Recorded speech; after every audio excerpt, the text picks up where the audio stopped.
ያስልን በአእምሮአችን ውስጥ ሁለት ተኩላዎች በእያንዳንዱ ሰው አእምሮ ውስጥ ሁለት ተኩላዎች አሉ ይላል ጂም ሮን።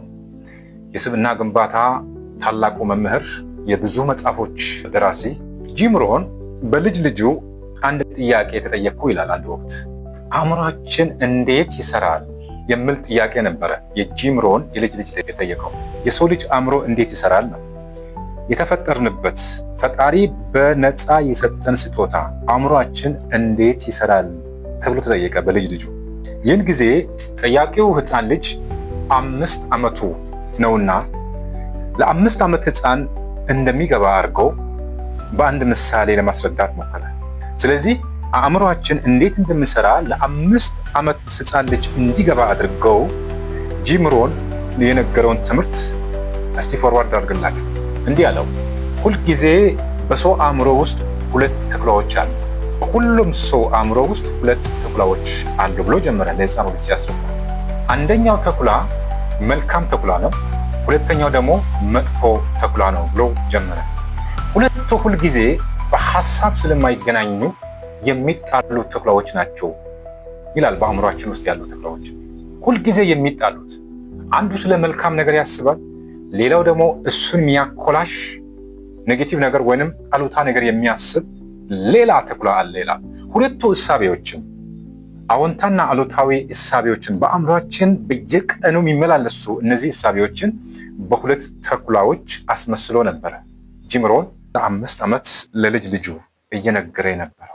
ይህ ትምህርት ምናልባት ብዙ ጊዜ እያደረገን እየኖርንበት የማናስተውለው ግን ህይወታችን የነዚያ የሁለት ተኩላዎች ግጭት፣ ንትርክ፣ በአንዱ አሸናፊነት የምንኖር መሆናችንን የማናስተውል ሰዎች እንበዛለን።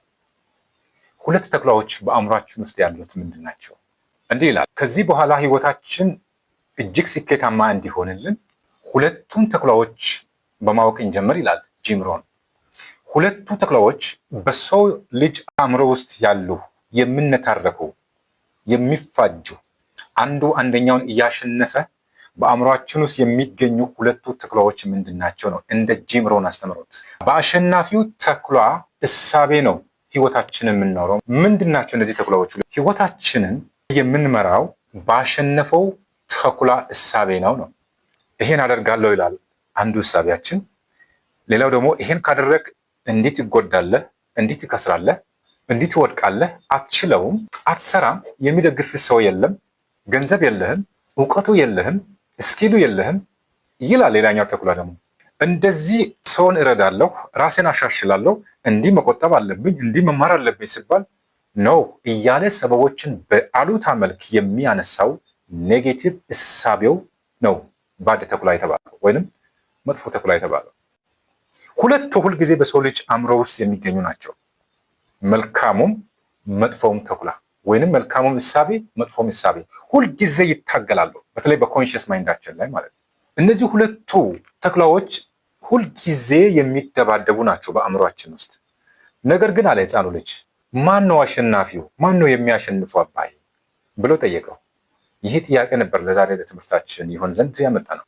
ከመልካሙ ተኩላና ከመጥፎ ተኩላ ማን ነው በአእምሯችን ውስጥ አሸናፊ የሚሆነው? ይሄ የህፃኑ ልጅ ጥያቄ ብቻ መሆን የለበት፣ የሁሉም ሰው ጥያቄ መሆን አለበት። ማን ነው የሚያሸንፈው?